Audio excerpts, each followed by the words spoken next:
الرحیم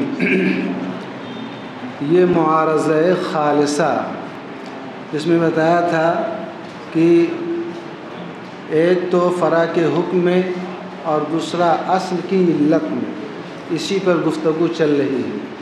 پہلے ہی بتایا تھا کہ اگر علت پر آپ معارضہ کر دیں، یہ علت نہیں ہے یا اس کا علت ہونا باطل ہے، تو اس سے جو ہے وہ اس کا اصل ہونا یہ باطل نہیں ہوتا ہے، یا یہ کہ اس سے حکم کا مستفاد ہونا باطل نہیں ہوتا ہے، اس لیے کہ عدم علت یہ عدم حکم کی دلیل نہیں، اس لیے کہ ایک حکم کی مختلف علتیں ہوتی ہیں۔ ٹھیک ہے، یہ علت نہیں ہے مگر اس حکم کی اور بھی علت ہو سکتی ہے، سمجھ رہے ہیں؟ اب یہاں بتاتے ہیں کلو کلام صحیح فی الاصل، جو کلام اپنی اصل وضع کے اعتبار سے صحیح ہو، یذکر علی سبیل المفارقہ، اور اسے علی سبیل المفارقہ ذکر کیا جائے۔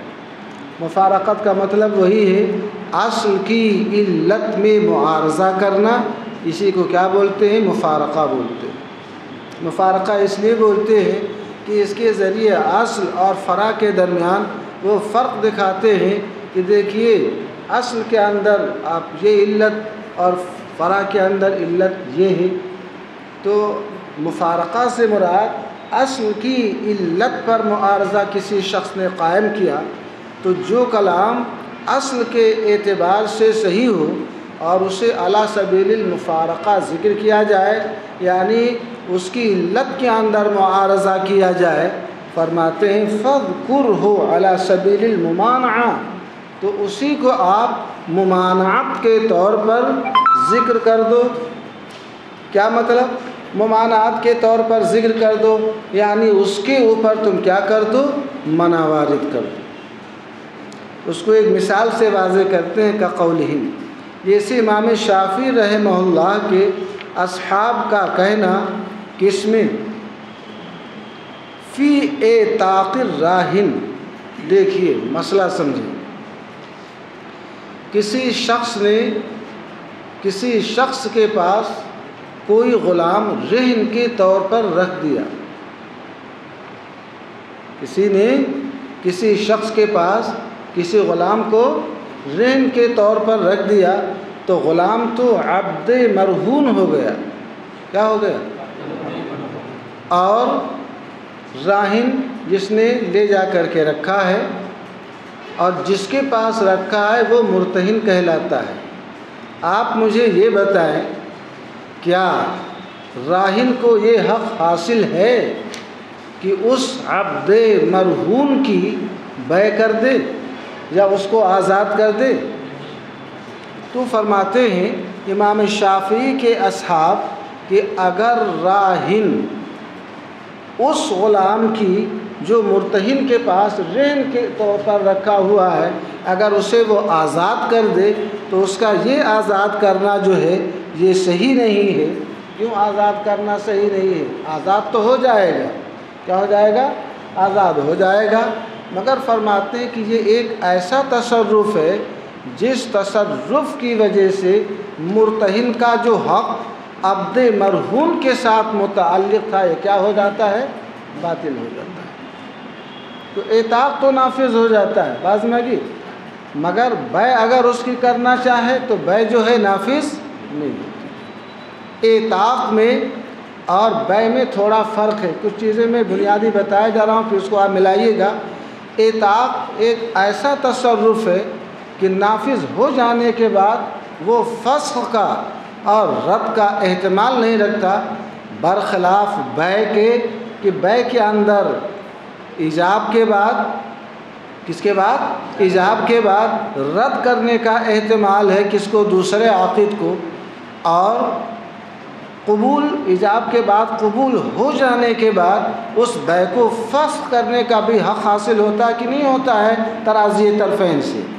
تو اعتاق میں اور بیع میں فرق یہ ہے کہ اعتاق یہ ناقابل رد، ناقابل فسخ ہے، نافذ ہونے کے بعد اب اس کو کوئی رد کر دے، فسخ کر دے، ایسا نہیں ہو سکتا ہے۔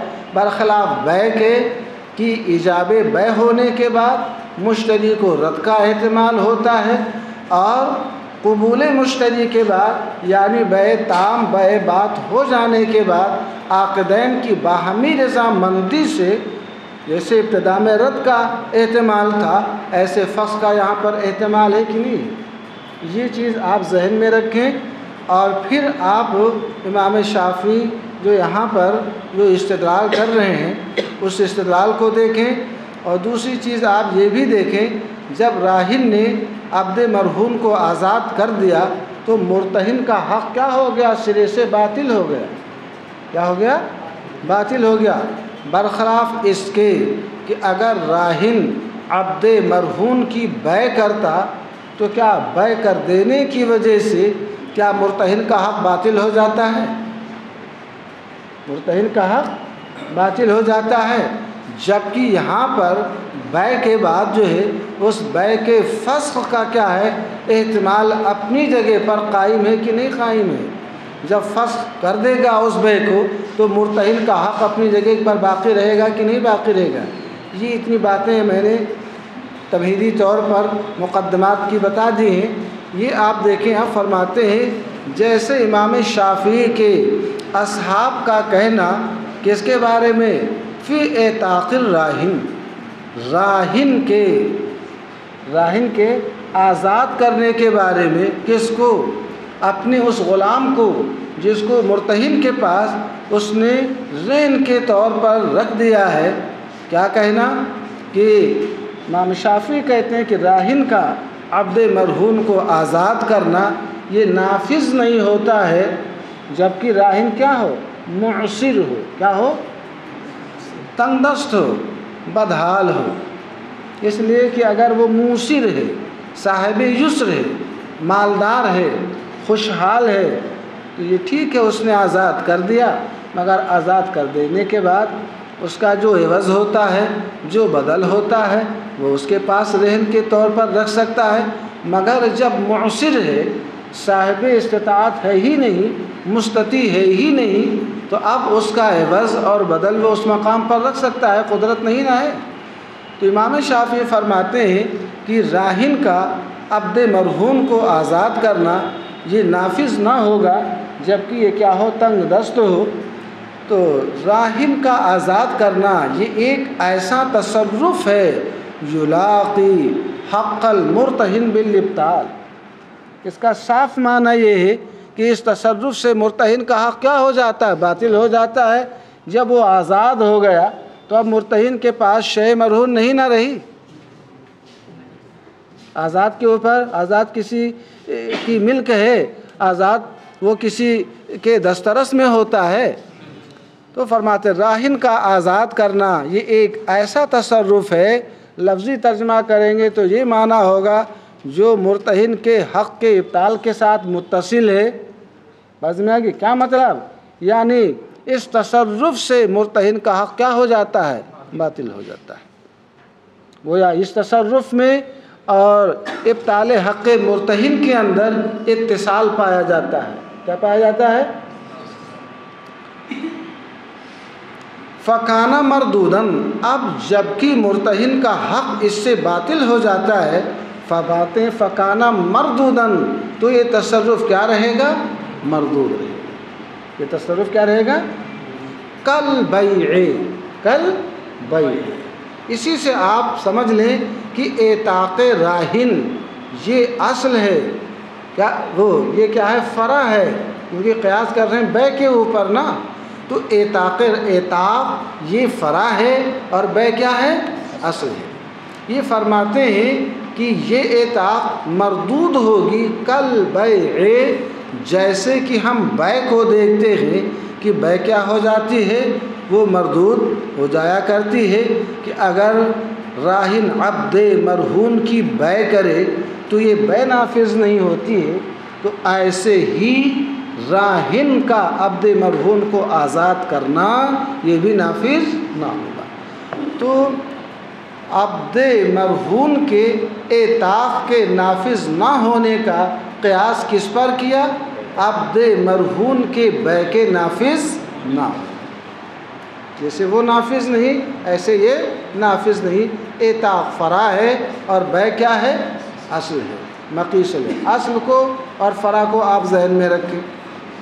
یہاں پر آپ غور کریں گے تو اب علت مشترکہ دونوں کے مابین جو ہے وہ عدم نفاذ ہے، یا یہ بھی کہہ سکتے ہیں کہ حق مرتہن کا کیا ہے؟ ابطال ہے۔ اتنا سمجھ رہے ہیں؟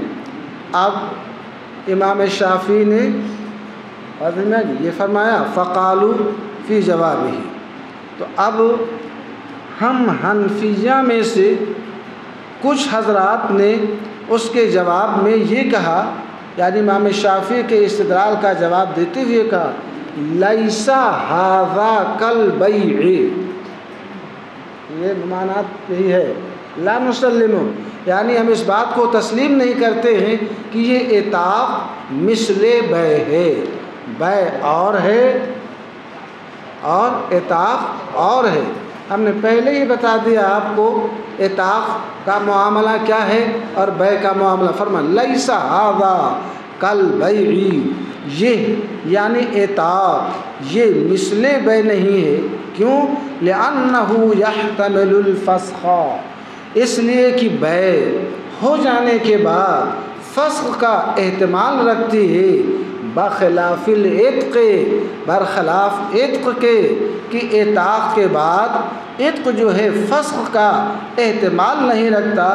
تو اب بے اور عتق یعنی اصل اور فرع، مقیس علیہ اور مقیس کے درمیان کیا ہو گیا؟ فرق ہو گیا۔ کیا؟ کہ بے کے ناجائز ہونے کی علت یہ ہے، کس کے؟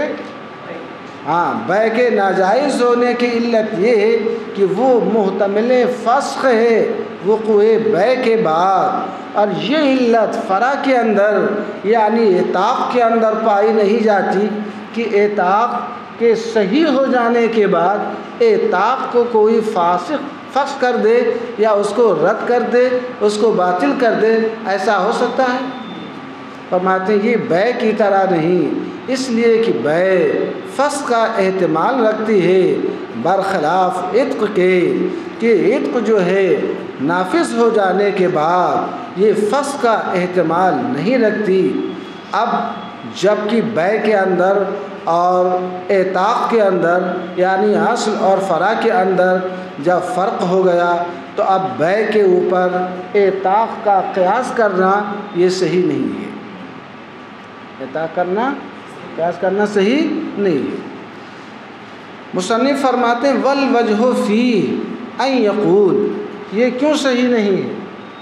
یہ کیوں صحیح نہیں؟ والوجہ فیہ، اس کے صحیح نہ ہونے کی وجہ یہ ہے کہ سائل یہاں پر یہ کہہ سکتا ہے القیاس لتعدیت حکم الاصل دون تغییرہ، قیاس جو کیا جاتا ہے وہ اصل کے حکم کے تعدیہ کے لیے فرع کی طرف ہوتا ہے، دون تغییرہ، نہ یہ کہ اصل کا جو حکم ہے اس کو فرع کی طرف متغیر کر کے تعدیہ کرنے کے لیے ہوتا ہے۔ ہم یہاں پر دیکھتے ہیں اصل جو مقیس علیہ ہے وہ بے نہ ہے، کیا ہے؟ بے ہے۔ اصل کا حکم وقف ما یحتمل الرد والفسخ، کیا مطلب؟ یعنی اصل یعنی ہم بے کو دیکھتے ہیں، اس کا حکم ہے کیا؟ اس چیز کا موقوف ہونا، اس چیز کا، یہاں پر کون سی چیز ہے؟ محتمل رد، محتمل فسخ، یعنی جو چیز رد اور فسخ کا احتمال رکھتی ہے اس کا حکم کیا ہے؟ موقوف ہونا۔ کیا ہونا؟ کیا مطلب؟ یعنی جو عقد رد اور فسخ دونوں کا احتمال رکھتا ہے تو اب وہ چیز کیا ہوا کرتی ہے؟ موقوف ہوا کرتی ہے۔